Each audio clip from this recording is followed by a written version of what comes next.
Kung hanggang ngayon hindi nyo pa ginagamit to or ginagawa to, pinapahirapan nyo sarili nyo. Ano yung sinasabi ko? Alternate picking. So ano yung alternate picking? It's a basic skill, not a technique, that involves downstrokes and upstrokes in alternation. Okay, basic skill. Pero madami pa rin ako nakikita, lalo sa TikTok. Hindi na nga necessarily mga beginners, no, kasi nakakapag-play na sila ng mga complex songs na hindi pa rin ginagamit tong ano na to, skill na to, or hindi pa nade-develop. Okay, especially sa karaoke core. Walang problema sa karaoke core, kasi lahat naman tayo nag-start dun sa simple melody, single notes. Yung problema kasi, sumisikat sila masyado, marami na nakakita, and yung mga skills, yung right hand or yung picking hand and fretting hand skills nila, hindi pa necessarily develop, and maraming gumagaya doon, and hindi nila alam kung ano yung na mali yun, and paano yung tamang pag-play talaga. So try natin i-correct yun habang maaga pa. Okay, so paano nyo i-exercise yung alternate picking?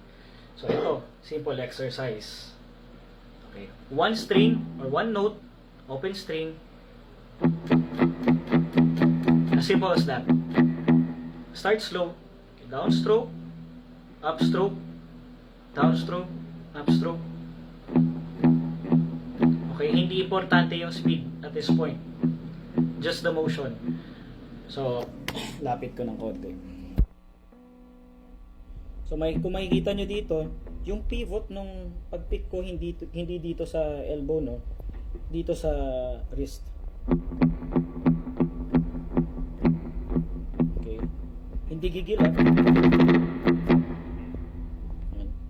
and makakatulong din kung ipapamute nyo ng konti, kasi pag pinapamute nyo, medyo nakokontrol yung paggano ng strings, Okay,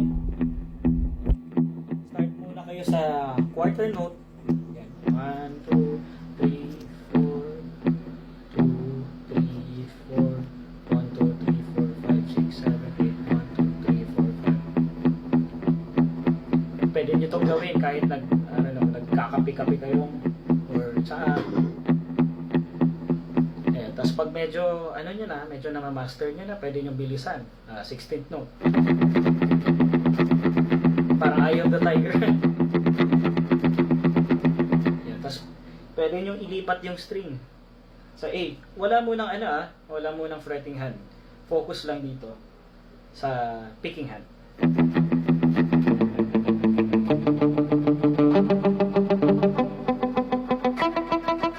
Gusto nyong palipat-lipat ng skip ng strings, pwede yan. Advantages and disadvantages ng alternate picking. Well, advantages lang kasi walang downside sa alternate picking, no. So unang-una, advantage nito yung tinatawag na dynamics. So, try natin sa A minor pentatonic.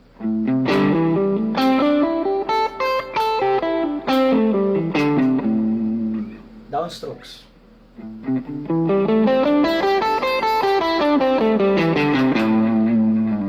Ewan kung napansin nyo, pero mas may difference sa attack yung nag-alternate picking tayo. So, halimbawa to. Downstrokes lang, diba? Halos pareho lang yung attack niya. Whereas, pag nag-alternate picking tayo,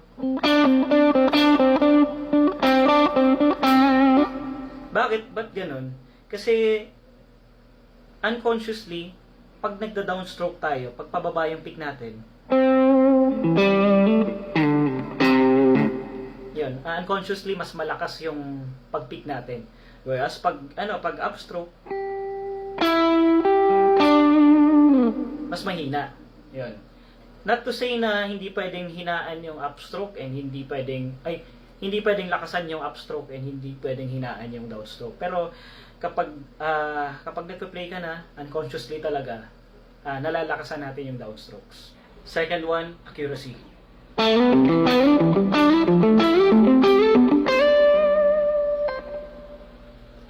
So, ang picking hand natin may natural na pulso yan na sumasabay sa rhythm or dun sa beat ng song. So, kapag nag-alternate picking tayo, natural na sumasabay yun. Whereas, pag puro tayo downstrokes, kumukontra yun saka medyo unnatural na. Third, speed. Hindi tayo shredder pero sige try natin. Let's say A harmonic minor.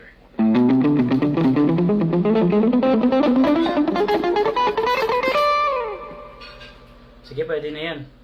Madumi. Pero kapag puro naman downstrokes, mas madumi. Diba? Yan. Hindi ko nga matapos eh. Kasi nakakapagod. The reason kung ba't mas mabagal tayo mag-pick kapag puro downstrokes, kasi yung tina-travel ng picking hand natin as opposed to alternate picking. Di ba pag alternate picking tayo, on the way up, makakapag-pick na siya. Pero kapag puro tayo downstrokes, isang pick, tapos tataas siya, isang pick na naman. So matagal. Tapos it makes you more frigid sa yung yung picking hand mo. Talk about fatigue. One more upside sa alternate picking is hindi siya masyado nakakapagod sa picking hand. Alam niyo ng mga tumutugtog ng punk rock. By the end of the show, pagod na yung, mas pagod na yung picking hand mo kaysa sa fretting hand mo. So again, open strings.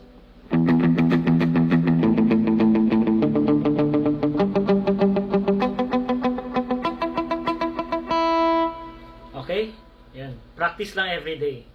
Saka, kung nagugustuhan niyo yung mga free lessons ko, follow me. Tapos, let me know in the comment section. Halimbawa gusto niyo ng part 2 nito.